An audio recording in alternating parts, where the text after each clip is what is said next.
Chute. Oh, une grosse chute ici à droite de la route. Oh non, pas ça. Pas aujourd'hui, pas maintenant, pas après tout ce que tu as fait.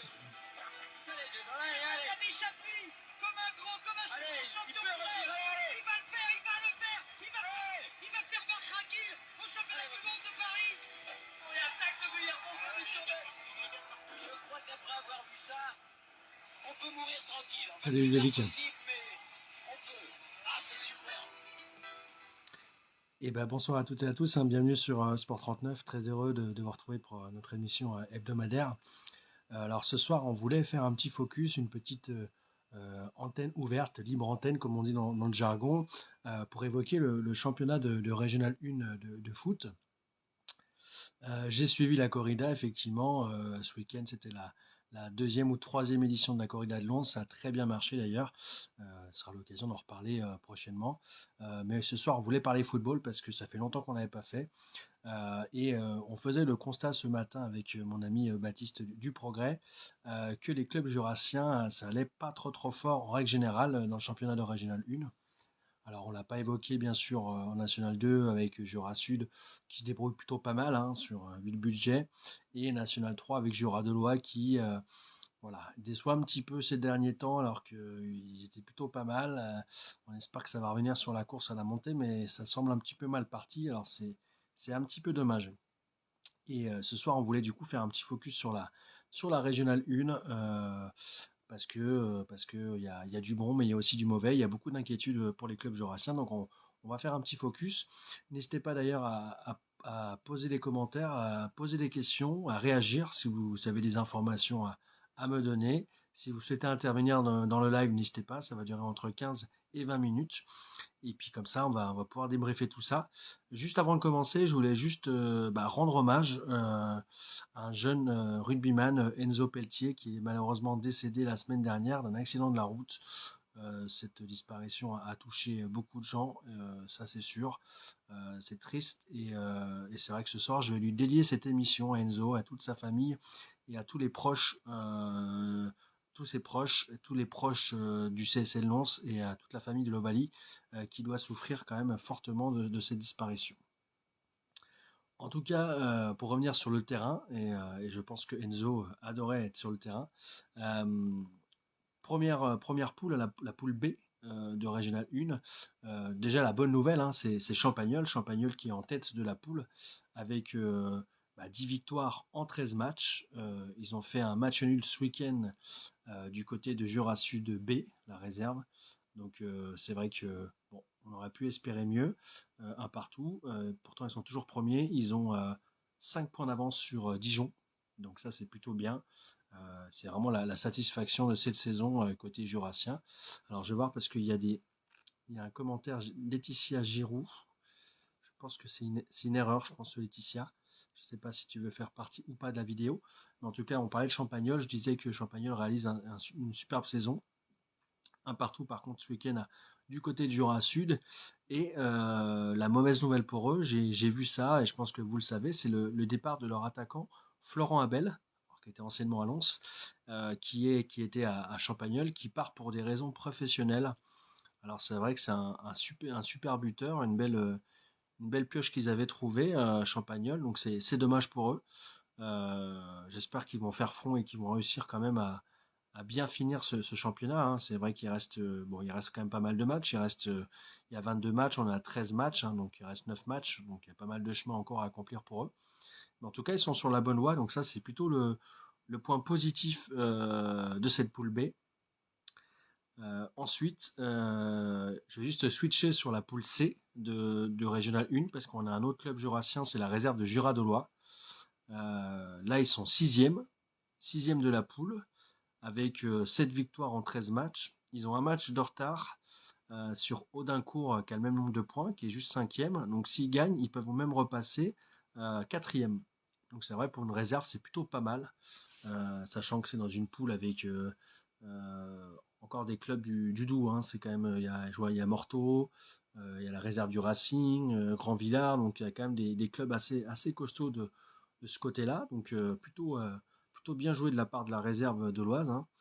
Mais en tout cas, ça devrait aller hein, pour le maintien. On le rappelle aussi, on l'a pas forcément dit à l'instant, mais il y a pas mal de descentes cette année avec la réforme des championnats. Donc c'est pour ça que je voulais ce soir tirer la sonnette d'alarme parce que les clubs jurassiens de la poule B, et là on va arriver sur le gros de ce soir, les clubs jurassiens sont quand même en grosse difficulté. Alors on va faire un focus club par club. D'ailleurs, si vous avez des commentaires, n'hésitez pas. Je vois que vous êtes déjà nombreuses et nombreux, donc merci beaucoup. Mais on va commencer par le match du week-end. Alors effectivement, Maxime, Claude Sourafa, star de Champagnole, c'est vrai on l'a déjà eu. Moi, j'ai déjà eu en interview et c'est vrai que c'est un sacré bonhomme. Mais ce week-end, il y avait un derby. Il y avait un derby entre Brest-Jura et Mont-Sous-Vaudrey. Mont-Sous-Vaudrey qui s'est imposé 2-0 du côté de Brest-Jura et qui du coup, grâce à cette victoire, repasse devant leur adversaire du jour. Mont-Sous-Vaudrey qui passe 7e avec 18 points et Brest-Jura il reste 9e avec 15 points. C'est quand même un beau résultat pour les hommes d'Anthony Arnaud. En tout cas, moi, quand je regarde ça, c'est vrai que Brest-Jura, ça me fait peur parce que voilà, j'ai eu quelques informations quand même, pas mal d'informations sur le club. Il y avait pas mal d'absents hein, sur le match hein, pour Brest-Jura, mais voilà, ça tourne pas, ça a du mal. Ils sont à 4 victoires sur 13 matchs, 12 matchs, pardon. Donc, bah, c'est pas un rythme pour essayer de se maintenir. Sachant que pour répondre à ta question, Ludovic, sur le nombre de descentes, moi je dirais 4, au moins 4 descentes hein, sur la poule, à confirmer par les internautes ce soir, mais je pense qu'il y a quand même pas mal de descentes, donc bah, ça peut aller très très vite. Donc il faut faire très attention. C'est vrai que pour nos amis de Mont-Sauvadrey, c'est une sacrée performance parce que il me semble que bon, ils n'avaient pas gagné beaucoup de matchs à l'extérieur, donc aller gagner comme ça du côté de leurs voisins de Brest-Jura, c'est quand même intéressant. 5 descentes, Alex, tu as raison. Donc ça fait beaucoup. Donc effectivement, plus vite on se met à l'abri, mieux c'est. Alors je ne sais pas si j'ai tous les matchs de.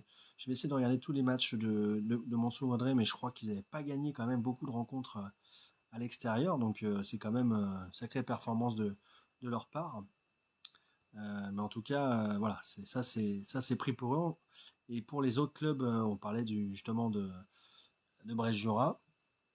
Bah, du coup, 9e, hein, avec 3 points d'avance sur le 10e qui est la réserve de Jura Sud. Alors c'est vrai que la réserve de Jura Sud, elle a connu quand même un meilleur visage, et notamment, je crois, l'an dernier où c'était pas mal. Première à l'extérieur, c'est bien ce que je pensais, Fabien. L'an dernier, pardon, la réserve de Jura Sud était plutôt bonne, hein, et là, cette année, ils ont du mal. Alors ce qu'ils peuvent faire, c'est toujours hein, faire descendre des joueurs de l'équipe 1 pour faire jouer, pour renforcer la B, ce qui se fait habituellement. On l'a vu aussi avec d'autres clubs jurassiens, donc c'est possible. En tout cas, voilà, c'est un peu compliqué. Je parle ensuite de Juralac. Juralac, on savait que ça serait difficile cette année, même si c'est vrai qu'ils ont eu quand même quelques retours. Et je pense notamment à notre ami qui était de Lons, là, j'ai plus le prénom, je suis désolé, ça me reviendra. Mais en tout cas, voilà, ça restait quand même un petit peu fragile, mais il y avait toujours cet aspect comme un petit peu voilà, avec à domicile où ils étaient plutôt solides. Mais là, c'est vrai que cette année, c'est compliqué. Hein, 2 victoires en 13 matchs, 38 buts encaissés. Là, c'est vraiment le bas blesse du côté de Juralac, hein, avec 38 buts en 13 matchs. Je vous laisse faire le ratio, c'est assez énorme. Une différence de -20. Donc, c'est sûr que là, c'est mal parti, malheureusement, pour Juralac. Bon, ils sont quand même à 4 points, 4 points, 5 points, allez, 8 points du 8e, donc ça fait beaucoup. Alors c'est pas fini, hein, comme je le dis, mais ça semble quand même mal barré. Et puis pour terminer, et après on fera je vous laisserai d'ailleurs hein, si vous avez des questions et si vous souhaitez intervenir, n'hésitez pas. Je voulais terminer avec Lons. Alors Lons, c'est pas une surprise, hein, 12e de la poule, 2 points. Une équipe complètement en reconstruction, une équipe de jeunes. D'ailleurs, à l'intersaison, je me souviens qu'il y avait eu quelques joueurs emblématiques ou passés par le club qui avaient un petit peu tiré la sonnette d'alarme en disant le club est en danger. Voilà, il va mourir hein, si les gens ne viennent pas renforcer un petit peu le club. Force est de constater, c'est que du coup, effectivement, avec 2 points pris en 13 matchs, bah, le bilan est implacable. Hein, ils sont derniers. Euh, Ils sont meilleurs en défense que Juralac avec 36 buts encaissés.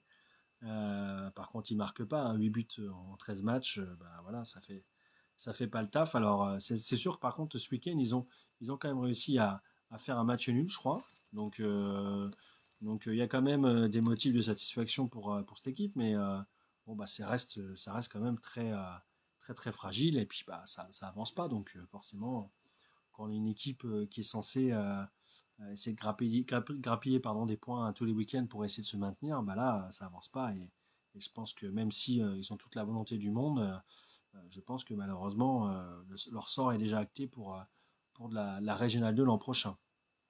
Alors comme tu dis, hein, Hugo, effectivement, ils ont fait match nul ce week-end, comme je le disais, face à l'eau en cuison, un partout.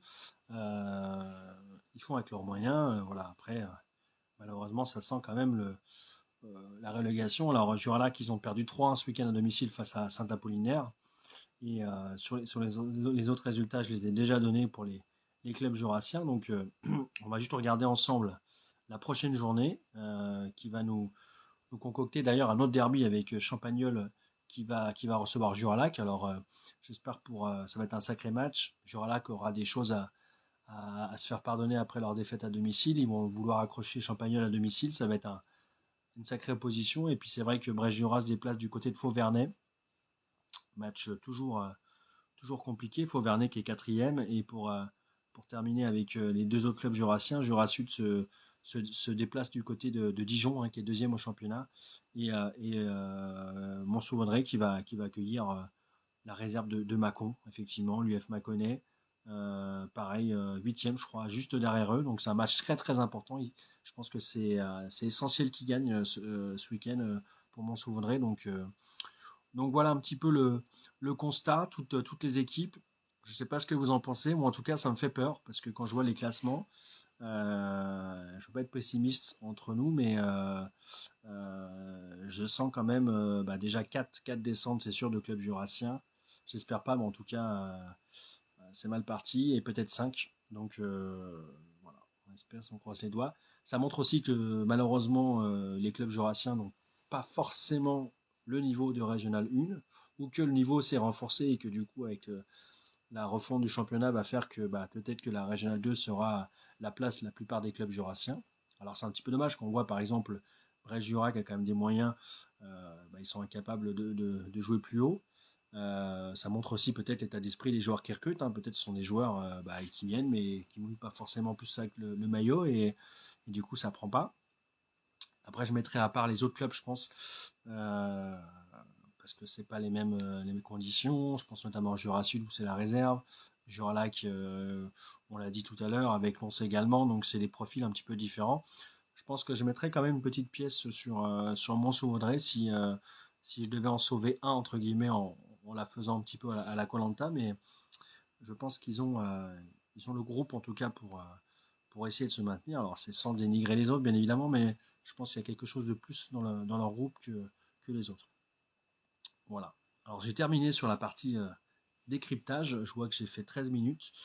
Je vous laisse poser les questions si vous voulez intervenir et peut-être réagir en direct en vidéo. C'est ouvert, encore 5-10 minutes. Donc je vous laisse mettre des petits commentaires. Alors l'amour du maillot, oui je le disais effectivement, c'est quelque chose d'important quand même dans le football et dans tous les sports. Je vais voir d'ailleurs, juste en aparté avant de voir vos commentaires, regardez un petit peu le championnat de National 3 avec nos amis de Jura-Dolois. Oui, l'apéro, ouais, mais ça fait pas tout l'apéro, messieurs, ça fait pas tout. Je vois qu'il y a pas mal de joueurs de Mont-sous-Vaudrey, merci d'être présents. Et d'ailleurs, hein, il me semble que vous aviez gagné déjà les 2 matchs contre Brest-Jura avant. Donc vous avez fait la passe de 3 contre Brest-Jura, c'est vos meilleurs adversaires, j'ai l'impression, pour l'instant, dans le championnat. Donc c'est plutôt bien pour vous. Alors je regarde ça, National 3. On va faire juste un petit point classement pour nos amis de comment? De Giradolois. Et puis après, je vous attends pour les petits commentaires et les petites demandes. Si vous voulez intervenir en vidéo, en direct, vous êtes les bienvenus. Voilà, c'est ça, c'est la fameuse pardon, poule J hein, de National 3 où Giradolois a perdu contre Moulins ce week-end. Ce qui fait qu'au classement, c'est vrai que bon, c'est pas perdu, hein, bien évidemment, mais ils sont quatrième, ils ont 30 points. Pontarlier qui est deuxième en a 34, donc c'est pas fini, mais ils sont sur une dynamique un peu plus descendante entre guillemets. Et puis Rumilly Veiller, hein, c'est en tête hein, avec 40 points, donc voilà, ils sont quand même assez devant. Mais c'est vrai que ça mériterait un petit peu mieux quand même pour nos amis de Giradolois. Alors je regarde. Personne ne veut commenter un petit peu sur le championnat de R1. Si vous avez des remarques par rapport à ce que j'ai pu dire, par rapport peut-être au constat que j'ai fait sur ce championnat, sur les équipes jurassiennes, n'hésitez pas à le mettre en commentaire. Hein, et bien sûr, en toute objectivité et en toute, voilà, avec le respect bien sûr qu'imposent toutes les équipes. Alors, Giradolois a une meilleure phase retour. On l'espère. Alors pour l'instant, hein, il y a 18 matchs de jouer. Voilà, il en reste 8. Donc rien n'est joué effectivement, mais je sais que sur les derniers matchs, ils sont pas forcément en bonne forme. Hein. On le voit sur les matchs d'avant. D'ailleurs, je vais remettre un petit peu les compétitions. Hein. Ils ont perdu face à Dijon la semaine d'avant, 2-1 à domicile. Ils ont perdu ce week-end encore à domicile face à Moulins, donc 2 défaites de rang à domicile. Donc c'est sûr que c'est pas forcément hyper positif. Donc voilà, on espère vraiment qu'ils vont redresser la barre parce que c'est quand même un des gros clubs du département. Alors il n'y a pas de commentaires. C'est bien dommage. Je voulais essayer d'avoir quelqu'un, mais en tout cas, c'est pas grave. Hein, on fera 100. On fera 100, pardon. Et la semaine prochaine, d'ailleurs, je vous le dis, on essaiera de parler du basket. On l'a fait, ça fait longtemps qu'on n'a pas parlé du basket. Et c'est vrai que les deux clubs de Lons rayonnent quand même pas mal. Et à l'inverse, justement, le club de Salins est en grosse difficulté en National 3. Ça va être quand même chaud pour le maintien pour eux. Donc, on va suivre ça. On va essayer de décrypter ça un petit peu la semaine prochaine dans le média. Mais en tout cas, voilà, ce soir, on voulait quand même faire ce focus sur la R1. Je vous mettrai d'ailleurs la vidéo dès demain sur les réseaux sociaux pour que vous puissiez la partager. J'ai d'ailleurs téléchargé, mis en ligne celle d'il y a 15 jours avec le boxeur Pierre Vanier. Vous pouvez retrouver le boxeur du club de Lons. Donc demain ou après-demain, je mettrai celle de ce soir, comme ça vous pourrez la partager. Et puis en tout cas, n'hésitez pas à la commenter, à la partager et à partager aussi le média, hein, parce qu'on arrive bientôt à 2500 abonnés, c'est vraiment top. Merci beaucoup en tout cas pour le soutien, donc ça fait vraiment plaisir. Alors je vois qu'il y a pas mal de gens qui se connectent, mais je vois que les questions n'arrivent pas, donc je pense que vous avez tout bien compris et vous n'avez rien à dire. Vous êtes peut-être dans la même lignée que ce que j'ai pu dire, mais je ne pense pas avoir la science infuse parce que très sincèrement, je suis un petit peu à distance ce championnat R1, mais j'ai fait malheureusement ce constat ce matin avec mon ami Baptiste du Progrès, donc j'espère que ça va rebondir quand même. Et puis en tout cas, merci d'avoir été présent et présente ce soir. On va rendre l'antenne. Alors voilà, je me permets juste de prendre le commentaire de notre ami Cédric Henry. Beaucoup de problèmes d'infrastructure pour nos clubs jurassiens. Écoute, oui, alors je serais curieux de t'entendre là-dessus, Cédric, si tu peux juste prendre 30 secondes, une minute, 2 minutes en vidéo pour échanger avec moi sur le sujet, si c'est possible, Cédric. Alors,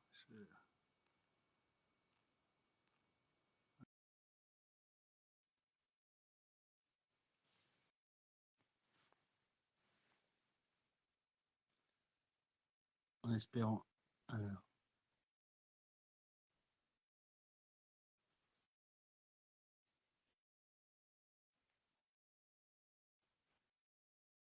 Alors, j'ai envoyé. Ah, bah, pas possible. Alors, je suis curieux de savoir un petit peu si tu as la possibilité de m'écrire un petit peu plus par rapport à ton commentaire sur le problème d'infrastructure, parce qu'effectivement, euh, ça peut expliquer des fois des problèmes de développement hein, sur un club quand les infrastructures ne sont pas forcément bonnes. Et ben, ça donne pas forcément envie justement aux joueurs de venir. Alors, ça fait pas tout, mais on est toujours mieux dans des infrastructures quand même bien développées. Même si je pense quand même dans le Jura, il y a quand même des structures qui le sont, donc ça peut s'entendre comme ça peut pas s'entendre cet argument, mais en tout cas, c'est voilà. Effectivement, il y a des difficultés d'entraînement. On l'a vu à Bréjura, justement, il y a eu un article il y a quelques semaines dans le Progrès qui l'indiquait sur ces problématiques d'entraînement. Ça joue effectivement, ça influe sur les performances du week-end. Donc ça, effectivement, c'est une raison, c'est sûr. Euh, tu cites effectivement, on cite Bréjura, mais il y a aussi Juralac, Lons. Donc c'est un petit peu la galère pour beaucoup de clubs. Il y a un moment donné, je crois d'ailleurs, ça a été évoqué dans les médias il y a quelques semaines, un projet d'étude hein, pour mettre un synthétique du côté de Bréjura.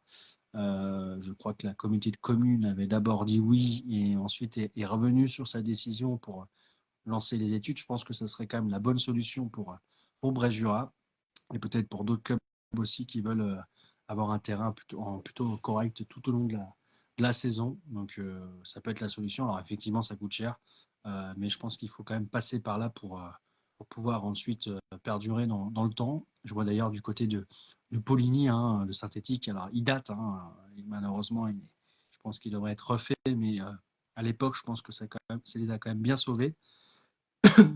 Et ça leur permet quand même de disputer pas mal de matchs qui, je pense, sur un terrain normal, ne l'auraient pas permis. Donc, c'est vrai que c'est quand même la bonne solution de synthétique. Donc, affaire à suivre pour Brest-Jura. Bon, eh bien, écoutez, on a fait le tour. Merci beaucoup, en tout cas, d'avoir été présent en nombre. Vous pourrez retrouver la vidéo dès demain ou après-demain sur YouTube. Encore une fois, une grosse pensée pour la famille d'Enzo. Refait à neuf l'an dernier à Poligny, pardon. Donc, parfait. Ouais, comme ça. Ça fait peut-être 2 ans que je suis pas venu à Poligny, c'est peut-être pour ça que je l'avais pas revu. Donc, grosse pensée pour Enzo, pour sa famille, pour le monde du rugby ce soir. Donc, on lui dédie cette émission, Enzo. Il y a eu pas mal d'hommages hein, qui m'ont été dédiés, attribués ce week-end. Donc, on continuera aussi à penser à lui, comme on pense aussi, hein, bien évidemment, aux 4 jeunes qui avaient été disparus hein, tragiquement dans l'accident de voiture à Chalin. On les oublie pas non plus, c'est les handballeurs et les copines qui les accompagnaient. Et voilà, c'est quand même des moments assez tristes qui nous rappellent quand même que on a souvent tendance à s'enflammer pour le sport, à polémiquer souvent et rappeler quand même que ça reste qu'un jeu et qu'il faut quand même garder le plaisir de pratiquer le sport, de bien s'entendre en dehors et sur le terrain, parce que on voit que malheureusement, des fois, la vie est trop courte, elle s'arrête brutalement, entre guillemets, et il faut profiter, et je pense que c'est tout ce qu'il demandait, en tout cas Enzo et les autres qui ont malheureusement quitté ce monde trop tôt, comme on dit, mais voilà, il faut des fois remettre les pieds sur terre. D'ailleurs, en préparant l'émission, alors je ne l'ai pas forcément préparé, mais je repensais un petit peu à l'émission que j'avais faite en début d'année sur Champagnol-Lajoux. Et effectivement, d'ailleurs, il y avait un derby ce week-end, hein, je crois en D1 ou en D2, entre Champagnol et Lajoux, qui a tourné en faveur de Champagnol 2-0. Juste pour terminer là-dessus, j'espère que ça s'est bien passé, en tout cas entre les supporters et puis entre les joueurs. Et, euh, et je me disais quand même qu'à l'époque, on avait fait la vidéo. Alors effectivement, ça a fait beaucoup réagir. Je le répète, hein, c'était surtout pour expliquer et puis revendiquer sur les dérives hein, du foot, les comportements. Et voilà, c'était dans cet esprit-là. Et malheureusement, ce qui s'est passé la semaine dernière avec la disparition d'Enzo prouve que faut arrêter de se prendre le chou quand même. Ça reste que du foot, même si c'est la passion, voilà, beaucoup d'engagement, beaucoup de sacrifices pour certains d'entre vous qui le pratiquent toutes les semaines, qui vont souvent à l'entraînement, mais n'oubliez pas que c'est qu'un jeu et que vous n'êtes pas professionnel et que voilà, in fine, vous n'allez pas faire carrière dans le foot et puis que faut essayer de garder le plaisir au maximum sur le terrain et puis être fair play et puis avoir quand même des valeurs en dehors pour que ça se passe bien. Voilà, le message était lancé. En tout cas, merci beaucoup d'avoir été présente et présent. Je vous souhaite une très bonne soirée et puis bah, la semaine prochaine, même lieu, même heure, pour notre émission hebdomadaire. Allez, bonne soirée. Ciao.